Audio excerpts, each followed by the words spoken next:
अनिका अकेली रहती थी, एक पुराने अपार्टमेंट की 5वीं मंजिल पर। बिल्डिंग जर्जर थी, पाइप खड़खड़ाते थे और कोनों में अंधेरे लंबे समय तक ठहर जाते थे। उस रात वह किताब पढ़ रही थी जब उसे आवाज सुनाई दी।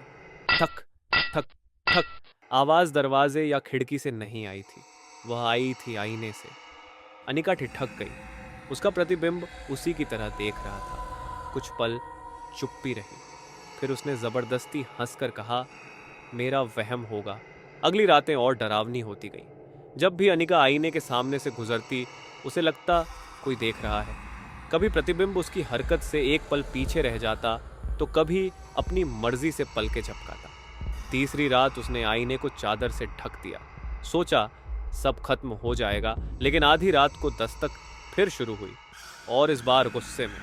ठक ठक ठक। वह घबराकर चादर खींच फेंकती है। आईने में उसका चेहरा खड़ा है, बहुत पास, आंखें चौड़ी, होंठ इतने फैलकर मुस्कुरा रहे थे कि इंसानी नहीं लगते थे। एक शाम वह कांपते हुए आईने के करीब गई। तुम कौन हो? उसने धीरे से पूछा। आईने में होंठ हिले, लेकिन कोई आवाज नहीं आई। फिर अचानक गहरे पानी जैसी मफल्ड आवाज सुनाई दी। तू मेरी जगह पर है, मुझे बाहर आने दे।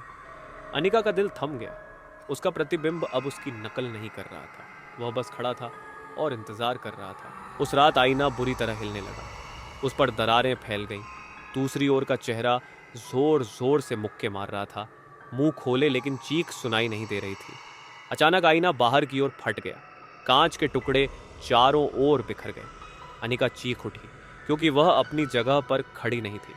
वह खिंचकर आईने के अंदर जा चुकी थी। जमीन पर पड़े टूटे टुकड़ों से कुछ निकला, उसका चेहरा, उसकी आवाज, उसका ही शरीर, लेकिन मुस्कान हट नहीं रही थी। वह प्रतिबिंब चादर उठाता है, टूटे फ्रेम पर डाल देता है और दरवाजे की ओर बढ़ जाता है। अनिका अब अंदर कैद थी।